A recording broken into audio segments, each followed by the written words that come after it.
예, 그러면 두 번째 주제이자 오늘의 메인인 9월 FOMC 리뷰를 한번 해보도록 하겠습니다. 사실요, 이미 앞서도 말씀드렸지만 어느 정도는 시장에서 이것이 매파적일 것이다 라고 예상을 했었어요. 자, 금리 어떻게 봤냐? 75bp 인상일까? 한 80% 맞죠? 야, 100bp도 가능한 거 아니야? 한 20%가 맞습니다. 100bp 20% 배팅은 충분히 매파적이었어요. 다음으로 점도표. 역시나 많이 올릴 거다라고 사람들이 생각들 했습니다. 그러면서 4% 중반 정도까지 가지 않겠느냐. 근데 시장은 일단 4.4까지로 봤죠. 실제로는 4.6이 나왔지만. 그리고서는 23년은 그렇고 아마 23년하고 동일하게 나와서 한 2년 동안 금리를 내리지 않겠다라는 강인한 결의도 보여주지 않을까라고 했는데, 근데 이거는 사실 좀 되게 매파적인 예상이고 실제로는 그렇게 안 나왔죠. 네.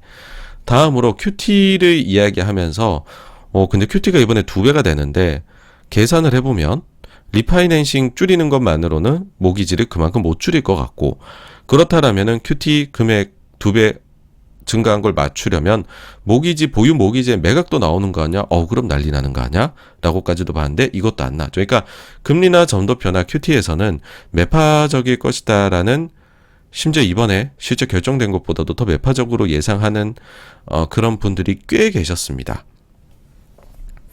근데 정책이 딱 나오고 나니까는 예상보다 오히려 덜했죠. 금리는 75bp 인상이었죠. QT에서 모기지 매각은 이제 당분간은 모기지 매각 생각하지 않고 있다고 Q&A에서 파월 의장이 대답했죠. 그 다음에 점도표에서 보게 되면은 요거는 이제 조금 예상치보단 높았습니다. 예상치가 4.4인데 4.6으로 23년도에 봤죠. 다만 24년도는 또 3.9예요. 이러면 인하가 있을 거다라는 거를 예상하고 있는 거잖아요. 예견하고 있는 거잖아요. 그러니까는 그 매파성이 아주 높은 건 아니었다. 예. 그러면은 예상보다 덜했다면 시장은 왜 빠졌고 그 다음날도 쭉쭉 왜 빠졌어? 과잉 반응하냐? 그건 또 그렇지가 않습니다. 저는 시장의 반응은 옳다고 봐요. 이유는 앞에 나온 요인들이 아니라 다른 데 있습니다. 바로 침체입니다.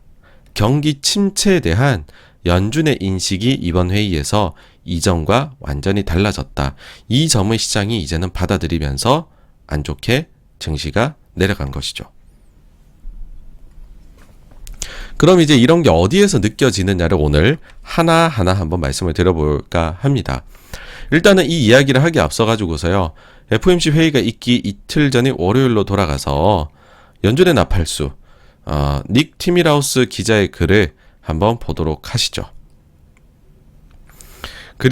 요 제목 자체가 이제 폴 볼커 붙어 있는 걸 보니 아주 매파적일 것으로 보이는데, 자, 근데 또 요 글을 우리가 보기 전에 혹시나 해가지고서 저희가 복습을 한번 해보겠습니다. 그래서 저희 채널에서 지난 6월 18일자 방송에서 그때 이제 6월 FOMC 리뷰를 했었죠. 그때 당시에 다뤘던 건데요. 한번 저희 다시 한번 보고 가도록 하죠.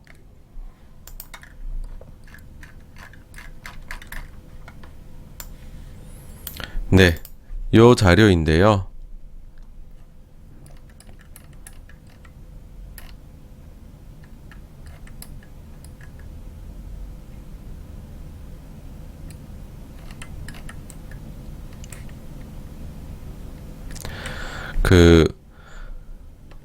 파월 의장이 6월 FOMC를 앞두고서 50bp 인상을 계속 고집하는 인상을 줬었고, 라파엘 보스틱은 이때 당시에 9월에 금리 인상을 포즈였죠.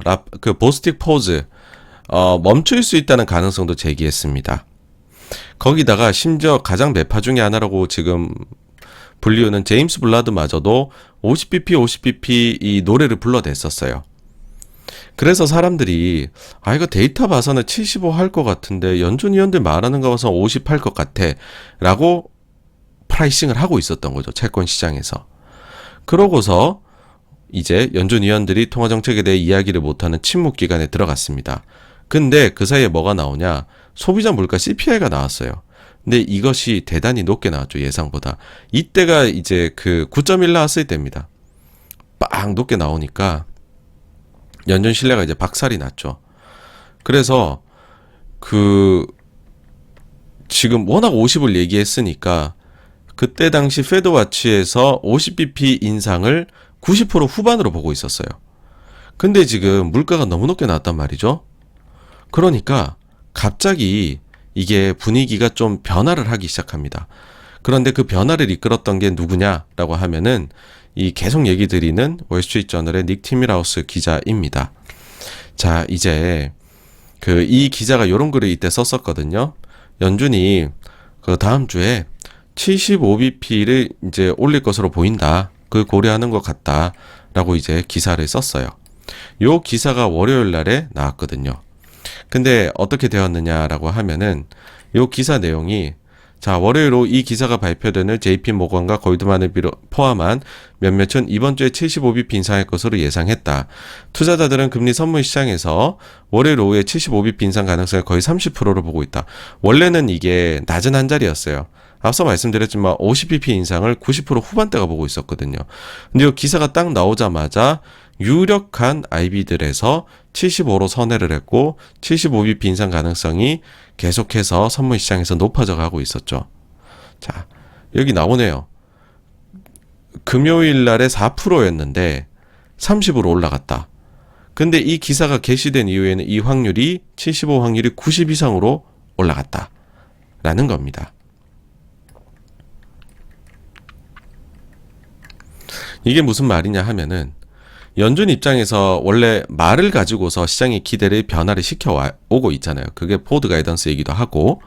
그런데 이번에는 침묵 기간에 들어갔기 때문에 6월 당시 회의를 앞두고서는 말을 할 수 없었던 거죠. CPI가 대단히 높게 나왔는데도. 그럴 때 연준이 과거에도 보면요. 이런 식으로 아주 외통수에 몰렸을 때는 어쩔 수 없이 언론을 활용합니다. 본인들이 언론에 흘리는 거죠. 그리고 그 언론에 기사를 쓰면 시장이 알아서 이게 무슨 뜻인지를 찰떡같이 알아듣고 이렇게 극단적으로 50bp 인상을 90% 후반으로 보다가 75bp 인상을 90% 이상으로 하루 만에 바꿔버리게 된다는 겁니다. 그래서 이제 요 분인데 원래 그전에는 원래 존 힐셀라스가 굉장히 유명했었어요. 연준의 의중을 알고 있고 그거를 기사로 실제 쓰는 사람으로서요. 그래서 심지어는 그때 당시에는 이때도 말씀드렸는데 연준의 권력 서열이 의장인 버냉키가 2등이고 힐셀라스가 1등이다 이런 자조적인 글까지 나왔을 정도였었습니다, 여러분. 네. 어쨌든 뭐 그래가지고서 이때 당시에 언론을 통해 가지고서 시장의 기대를 바꾸었었고요. 그 언론은 저 기자였습니다. 저 언론 통로는 그 언론 통로는 월스트리트저널이었습니다. 그러다 보니까는 이날 이제 그 Q&A에서 상당히 이제 파월이 조롱을 당해요, 기자들한테. 다른 기자들 입장에서 얼마나 기분 나쁘겠어요. 왜 쟤한테만 저런 중요한 걸 주는 거야? 특종을 이런 거잖아요. 근데 심지어는 그 특종을 받은 이 티밀하우스 기자조차도 좀 질문을 약간 조금 꽈서 합니다. 명백히 이번 결정은 당신과 동료들이 미팅 사이에 시장 기대치를 형성하는 방법과 달랐다. 이는 인플레이션 데이터 때문임을 잘 알고 있다. 인플레이션 데이터에서 무엇을 보았길래 당신의 말의 신뢰를 갉아먹을 위험이 있음에도 불구하고 당신이 이전에 했던 방식들과는 다르게 언론을 통해 이야기하면서 행동을 했느냐라고까지 얘기가 나왔었습니다. 어쨌든 요런 배경이 있어요. 요런 배경이 있는 가운데에서 티밀하우스 기자의 글은 항상 주목을 받게 됩니다, 이제. 근데 이 글을 전체적으로 읽어보면 이런 느낌을 받게 돼요. 제가 느끼는 게 이거였는데 만약에 파월 의장이 경기 연착륙, 소위 소프트 랜딩이라고 하죠. 이 경기 연착륙을 포기한다고 말하게 된다면 9월 FOMC에서 세상이 어떻게 될까라는 거였습니다. 가령 이거죠. 인플레이션을 잡기 위해서는 경기 침체도 용인할 수 있다라고 9월 FOMC에서 이야기를 한다면 증시는 어떻게 반응할까라는 것이죠. 이런 생각이 왜 제가 들었었냐 하면 월요일에 나온 기사에 이런 문장이 있기 때문입니다. 연준은 인플레이션과 싸우는 대가로 경기 침체를 받아들일 것입니다. 요때 요 기사에 요런 문장이 있습니다. 누가 봐도 지금 경기 침체에 대해 가지고서 이제 심각하게 얘기하고 있는 거죠. 그 전에 보면은요, 연준은 상당히 달랐어요. 지금까지는 침체의 가능성을 일축하기 위해서 노력을 해왔습니다. 그전 7월 FOMC 회의로 돌아가 보죠. 그때 당시에 기자가 소프트 랜딩에 대해서 물었어요. 그러니까 파월이 이렇게 대답을 합니다. 우리가 목표로 하는 바가 소프트 랜딩입니다. 물론 이는 우리의 목표이어야만 합니다. 이것은 우리의 목표입니다. 그리고 우리는 이를 달성하기 위해 계속 노력할 것입니다. 우리 목표는요, 인플레이션을 낮추고 소프트 랜딩하는 것입니다. 우리는 이를 달성하기 위해서 노력하고 있습니다. 그런데요, 그 7월 FOMC가 끝나고 파월 의장이 나타난 게 8월 잭슨홀 연설, 그 다음 9월 8일 카토 연구소 대담, 그러고 9월 FOMC였거든요. 요 7월 FOMC 다음 8월 말 잭슨홀 연설하고 9월 8일 카토 연구소 대담에서 이전까지는 계속 썼으나 더 이상 쓰지 않게 된 단어가 있는데 그게 소프트 랜딩이었습니다. 심지어 최근에 그 얘기까지도 이제 밝혀지게 됐죠. 파월 의장이 그 9분인가 8분인가 되게 짧게 끝낸 잭슨홀 연설. 그거 사실 그 내용 아니라는 거잖아요. 연설문 썼는데 그 완전히 뒤집어 엎고 새로 써가지고서 그날 나와서 얘기를 했다라고 하죠. 그러니까는 뭔가가 상당히 바뀐 거죠. 그 중에 하나는 이제 침체를 사실 이때부터는 용인하기 시작을 자기 마음속엔 하고 있는 건데, 근데 이번 9월 FOMC에서는 이거를 완전히 이제 세상에 이렇게 뭐랄까요, 직설적으로 얘기를 하게 된 거죠. 여하튼 그래서 만약에 이번에 침체를 인정하는 모습을 보이게 될 것 같은데, 이거 봐서는 그러면은 시장이 여기서 참 많이 실망할 수도 있겠다. 이 FOMC 직전에 이제 그런 좀 우려가 개인적으로 생겼었습니다. 근데 이 기사를 보시면은 일종의 가이드라인도 제시가 돼 있어요. 자, 첫 번째는 실업률이 5%에 달할 때까지는 만약에 인플레이션이 높다고 한다면 연준이 긴축을 계속 해 나갈 것 같다는 거죠. 이거를 티밀하우스가 자기 의견이다라고 쓰는 게 아니라, 요분은 기사 쓰실 때 보면은 요런 의견을 가진 유명한 사람의 말을 인용을 합니다. 크리스토퍼 월러가 이런 얘기 한 적이 있거든요. 그걸 요렇게 딱 인용해서 썼더라고요. 다음으로요, 지금 6개월 평균 그 논팜 이 일자리 증가가 38만 명 나오고 있거든요. 근데 요 신규 고용이 5만으로 내려올 때까지는 만약에 인플레이션이 높다면 긴축을 계속해 나가겠다. 요 말은 다른 전문가들의 판단이라고 하면서 인용을 해서 기사를 썼더라고요. 그러면 이게 가이드라인이지 않느냐. 인플레가 이제 충분히 내려오지 않는다면 실업률 5%대까지는 계속 긴축적으로 가겠다. 혹은 신규 고용이 5만으로 내려올 때까지는 계속 긴축으로 가겠다. 라는 거를 이제 여기에서 우리가 느낄 수가 있는 거죠. 앞서도 그래서 말씀드렸지만 마이크 윌슨이 그러니까 실업률 그래? 그 5에서 6까지 가면은 2,900에서 3,375까지도 빠질 수 있어. 이런 얘기를 이제 하게 되는 거죠. 그리고 이날 보시면은 요 분의 기사 말미에 2019년을 콕 집어갖고 사례를 들고 있어요. 어떻게 얘기를 했냐면 그때처럼 연준이 금리를 인하하지는 않을 거야. 이렇게 얘기를 하는 겁니다. 2019년이 어땠냐면 이제 그 테이퍼링 하고 금리 인상을 하고 그래서 2018년도에 12월에 마지막으로 금리를 인상을 합니다. 연준이 이제 긴축 사이클에서요. 그러고 증시가 20% 빠졌죠. 그러니까는 2019년도 1월에 나와가지고서는 저희 그 채널에 그 내용이 있는데 한번 보시면 재미있을 거예요. 파월 의장하고 전직 연준 의장이었었던 버냉키 옐런이 같이 나와서 파월이 나 이제 완화적으로 무엇이든 하겠어요라고 그날 아주 나는 이제 비리기로 개종을 했습니다. 이렇게 공개적으로 얘기한 날이 있거든요. 그러고 나서 2019년 하반기에 실제로 이제 미중 무역 분쟁 때문에 좀 경기가 내려오니까 그래서 침체 위험이 좀 보이기 시작하니까 19년 하반기에 금리 3번이나 내려버려요. 이제 그거를 사람들이 많이 기대를 지금도 하고 있습니다. 지금 계속 올려나가고 있지만은 연준 니네가 뭐 뵐 수 있겠어? 뭐 조금 안 되면 바로 금리 다시 내리는 쪽으로 가지 않겠어? 2019년처럼? 이렇게 얘기를 하는데 티밀하우스가 그 19년 기대하지 말라는 겁니다. 네, 그런 얘기까지도 썼어요. 그리고 제가 사실 이제 그런 예상하는 글도 썼었는데 뭐냐 하면 이번 FOMC 때 혹시 모기지 매각 이야기도 나오지 않을까라는 생각도 했었어요. 그게 이제 왜 그러냐면 기사에서 마이클 스트레인이라는 분의 그 말을 인용을 해서 주택 시장이 붐인 와중에,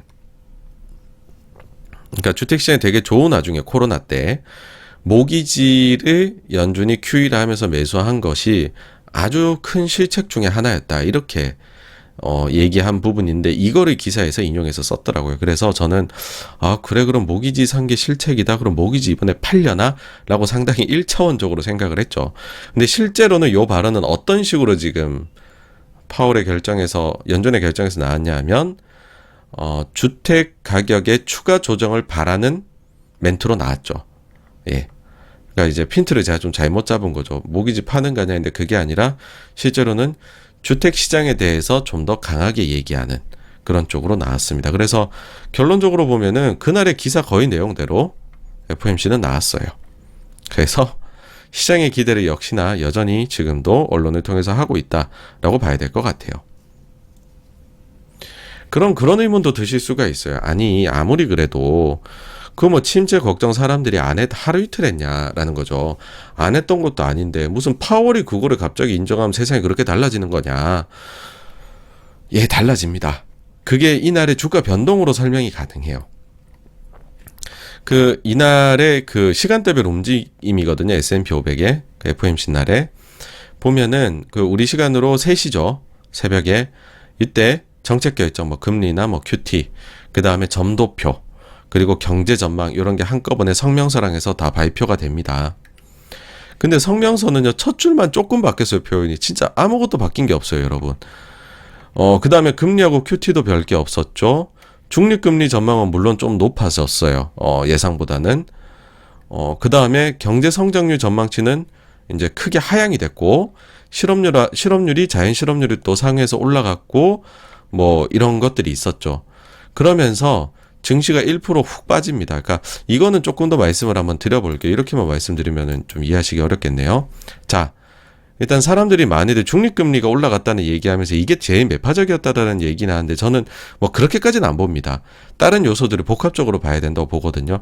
일단은 예상 4.4인데 그보다 조금 높았다라는 것만 일단 기억하시고요. 근데 나머지 조합들이 좀 나빠요. 뭐냐면 경제 성장률을 그 전에 6월 말에 낼 때는 1.7로 냈어요. 그리고 7월에는 그 6월에 우리 그 셋 봐라, 그게 아주 지금도 그 참고가 된다, 그런 얘기 했거든요. 그러니까 7월까지도 이거 예상이란 거예요. 근데 갑자기 9월에 와서는 0.2예요. 이 정도면 불황 아니냐, 이런 거죠. 그 다음에 23년에도 기저가 이렇게 낮아져 있는데도 회복을 잘 못한대요. 1.7로 예상했다 1.2로 낮췄습니다. 미국의 지금 잠재 성장률이 한 1.7, 1.8 정도로 사람들이 보거든요. 그러니까 그보다 낮다라는 거죠. 내년까지도. 저성장이 된다는 겁니다. 혹은 침체도 올 수 있다는 거죠. 근데 여기다가 조합이 좋지 않은 게 이거죠. 실업률을 그 소위 완전 고용 자연 실업률을 보통 사람들이 4% 정도로 봐요. 그래서 보면은 그 전까지 연준에서 4 이상으로 안 올립니다. 이거를 레리 서머스가 계속 지적하죠. 연준은 지금 거짓말을 하고 있다. 인플레를 잡으려면은 침체가 사실상 올 수밖에 없는데, 근데 실업률은 완전 고용 정도 수준밖에까지 안 오른다고 한 거면은 이건 거짓말이다, 이런 얘기 많이 했어요. 그래서 솔직하게 말해라. 사람들은 실업으로 고통받게 될 거다. 자연 실업률 이상으로 올라가게 될 거다라는 걸 어서 고백해라. 이런 투로 얘기를 많이 했죠. 근데 이번에 그렇게 쓴 겁니다. 4.4, 4.4, 25년까지도 이게 회복이 안 된대요. 완전 실업률이. 아까 이제 그 고용 쪽에서 그 완전 고용이 안 된대요. 네. 근데 인플레는 높대요. 목표가 2잖아요. 근데 23, 24 다 과거 대비 올렸죠. 그 다음에 근원 물가 같은 경우에 보면은 25년에도 2.1이에요. 그러니까 2025년까지도 인플레는 2까지 안 잡힐 수 있다. 근데 경제는 엄청 내려갈 거야. 실업은 발생하고. 자, 이렇게 얘기를 한 겁니다. 그러니까 완연하게 약간 그 침체를 인정하는 듯하게 점을 찍었고요. 그러니까 경제를 예상을 했고, 근데 인플레는 우리가 그전에 생각했던 것보다는 훨씬 좀 늦게 잡힐 것 같아라는 것까지도 이야기를 한 거죠. 그러니까는 좀 빠질 수밖에 없죠, 사실. 그렇죠? 이런 내용을 보면. 그럼 여기서 제가 이제 뭐 계속 이거 뭐 실업률 뭐 이거 얘기 드렸는데 이게 좀 안 와닿으실 수 있을 것 같아서, 그리고 요 뒤에 어떤 기자의 질문 내용을 이해를 하시려면 사전에 좀 아셔야 될 게 있어요. 그러니까 약간 이번 회의는 사전 준비가 좀 필요했어요, 제 생각에. 이거를 제대로 이해를 하려고 하면. 안 그러면은 좀 수박 겉핥기식으로 보면은 별거 아닌 회의, 이렇게 보일 수 있는 회의였습니다. 자, 이제 그 좀 사전 지식으로 뭐가 필요하냐면 이겁니다.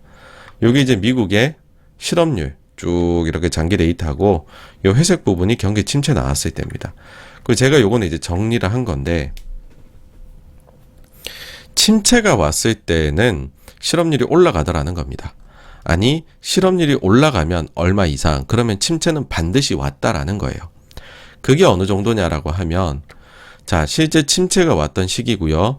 요 침체가 오기 전에 최저 실업률이 얼마였냐. 그리고 침체에 딱 진입했었을 때에 실업률이 초기에 얼마까지 올라가냐. 후기에는 실업률이 훨씬 올라가겠죠. 2020년에는 2자리로 올라갔잖아요. 근데 딱 초기에 얼마까지 올라가느냐. 그러니까 침체 딱 들어갈 때 우린 실업률이 얼마 갑자기 뽕 뛰느냐, 이거를 이제 얘기를 하고 싶은 거예요. 그걸 알아보자라고 하면, 과거 지금 2차 대전 이후로 침체가 왔었던 때를 다 종합을 해보면은 평균적으로 그전 최저점 실업률 대비해서 0.5%가 오르면, 실업률이요, 그러면은 침체가 왔다라는 겁니다. 그러면 이번에 3.5가 제일 낮은 거예요. 이번 코로나 랠리 때 실업률 제일 낮은 게 최저가 3.5거든요. 그럼 과거를 놓고 보면 4 이상이 된다라고 예상을 한다는 거는 사실은 침체를 다른 말로 표현하게 되는 거죠. 네.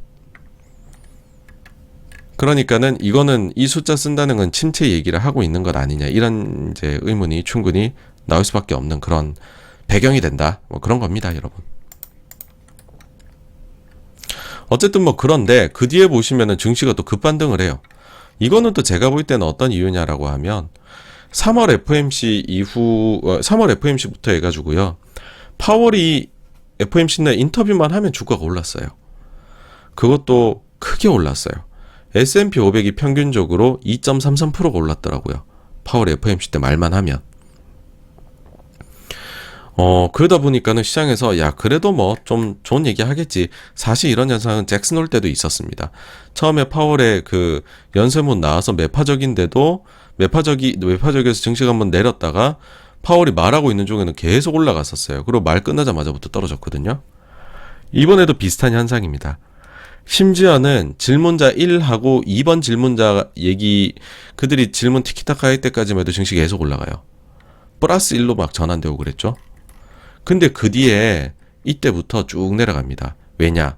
세 번째 질문자가 연착륙에 관련된 질문을 했고, 그때부터 연착륙 관련 질문 계속 나오거든요. 구체적으로 한번 보시죠. 세 번째 질문이 워싱턴 포스트 기자였는데 이렇게 물었어요. 내년도에 실업률이 4.4%로 증가할 것으로 보던데, 역사적으로 그러한 증가는 일반적으로 경기 침체를 가져왔습니다. 그렇다면 우리는 이것을 소프트 랜딩이 없다, 노 소프트 랜딩이라는 표현을 썼어요. 소프트 랜딩이 없다는 의미로 해석해야 합니까? 라고 하니까 파월이 그것은 알 수가 없다. 이 과정이 경기 침체로 이어질지 혹은 이어진다면 그 경기 침체가 얼마나 심각할지는 아무도 모른다 라고 대답을 합니다. 과거 같으면은 그게 아니다라고 얘기를 했겠죠. 우리 침체로 안 간다. 가지 않는 경로가 있다. 막 이런 식으로 얘기를 했겠죠. 근데 이 얘기는 누가 들어봐도 경기 침체가 얼마나 심각할지라는 단어까지 쓰니까, 뭐야 이거, 침체는 당연한 거고 얕으냐 깊으냐만 남은 거야? 이런 느낌을 주는 거죠. 그 다음에 다른 질문이 또 몇 개 나왔다가 블룸버그 기자가 이렇게 묻습니다. 연준은 경기 침체를 선호하느냐?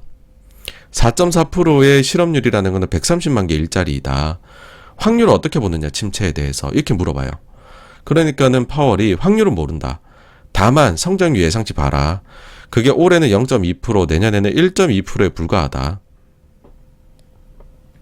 이 정도로 느린 성장은 실업의 증가를 초래할 수 있다. 이렇게 얘기를 합니다.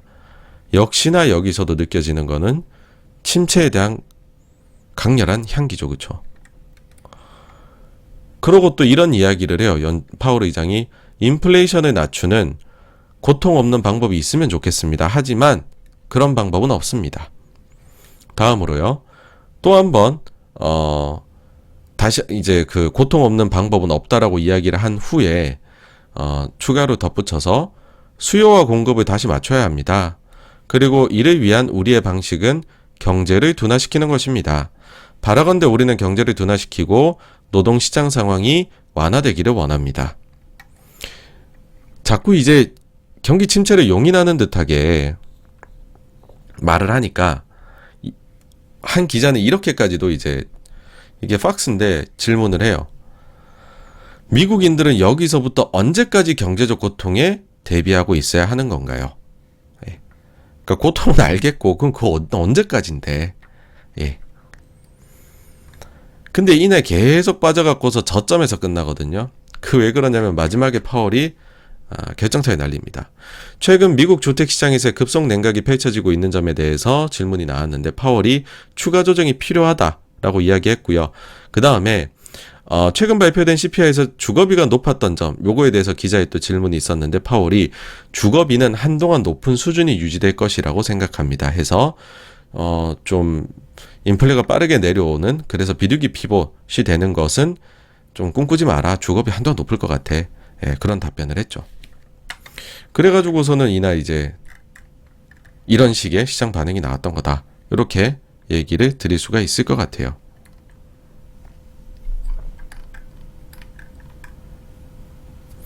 여기서 이제 GDP 나우를 다시 한번 보시면은 앞서도 뭐 보여드렸지만은 이제 0.3이에요.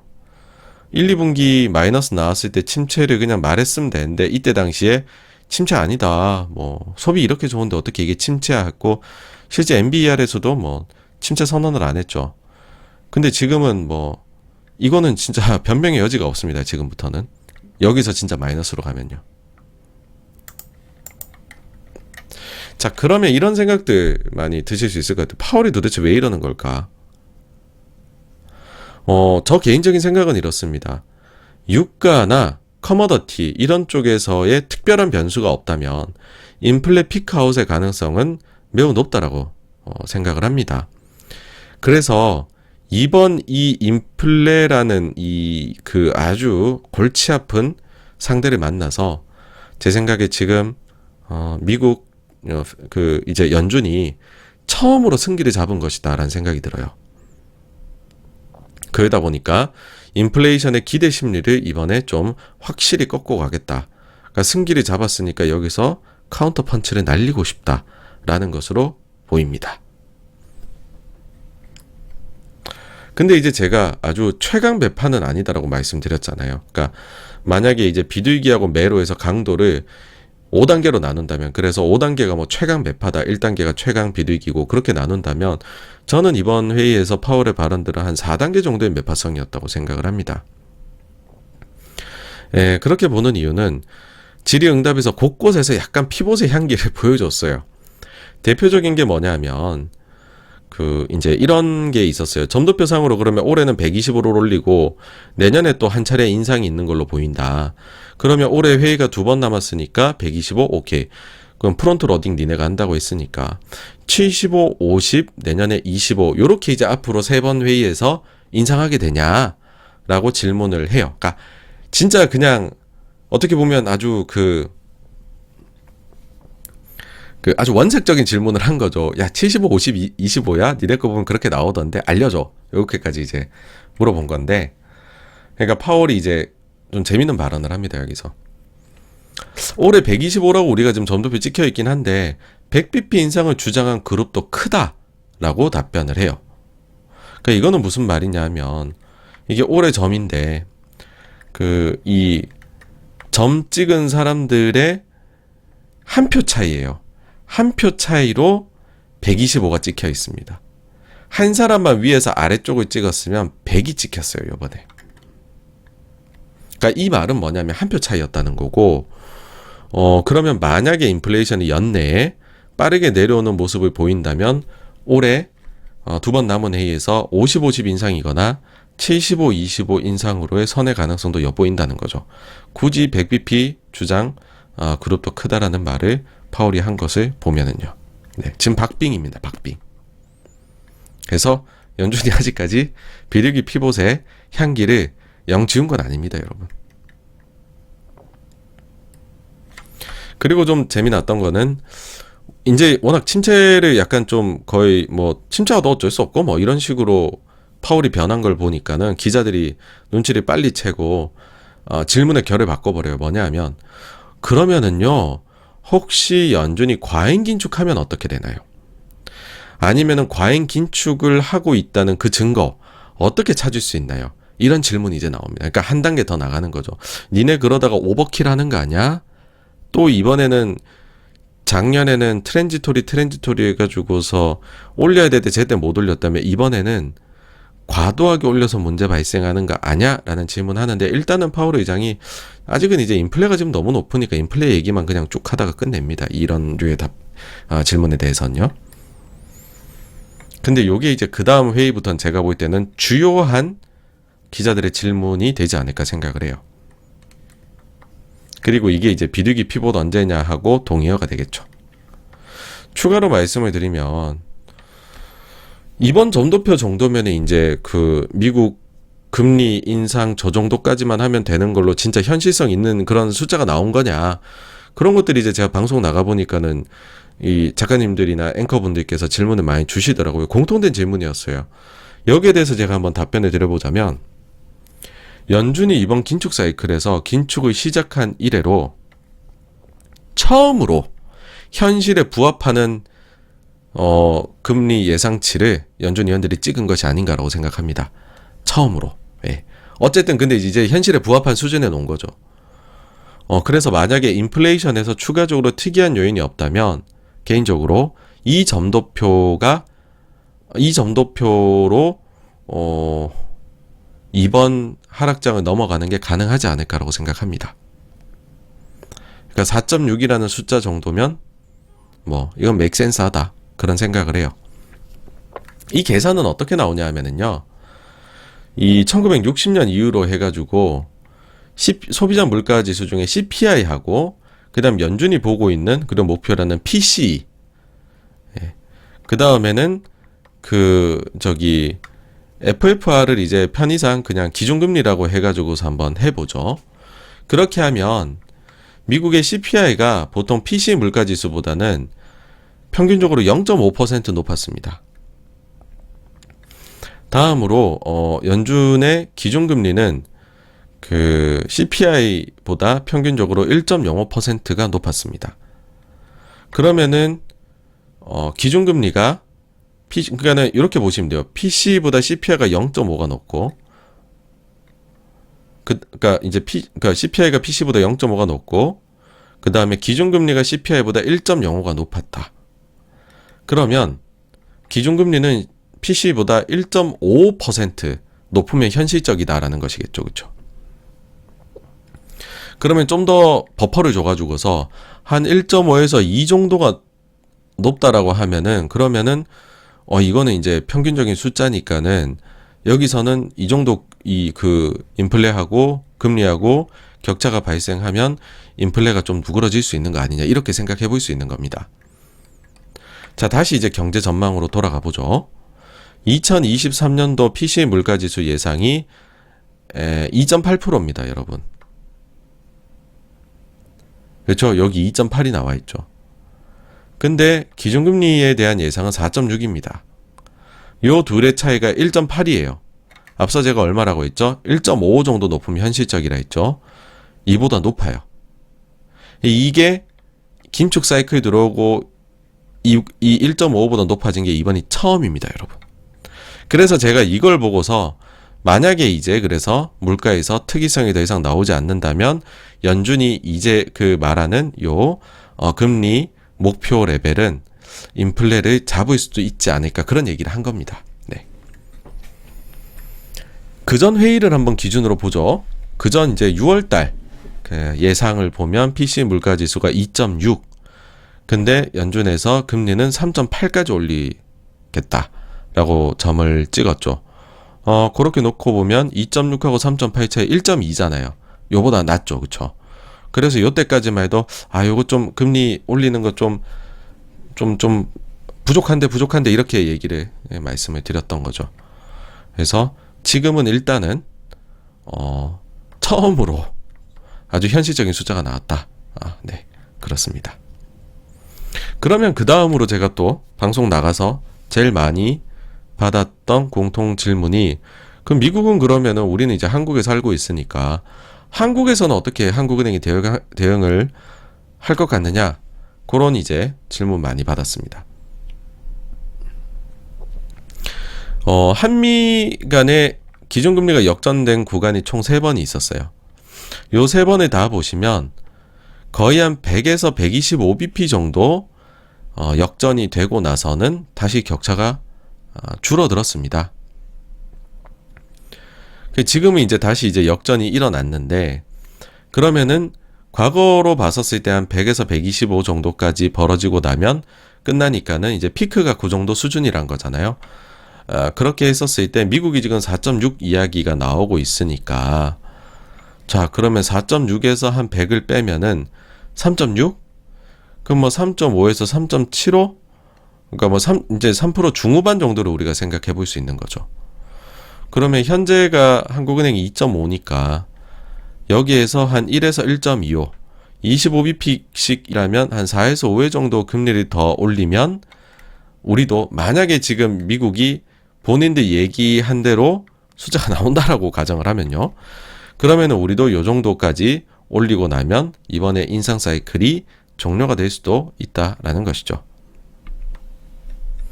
네, 벌써 이제 다음 해 0.5는 거의 기정사실화 되고 있잖아요. 그러면 그 다음에는 한국은행은 총 한 2회에서 3회 정도의 금리 인상이 더 남는 걸로 되지 않을까라고 저는 개인적으로 생각을 합니다. 네. 그래서 여기까지가요, 그 9월 미국의 FOMC에 대한 리뷰였고요. 다음으로 넘어가도록 하겠습니다.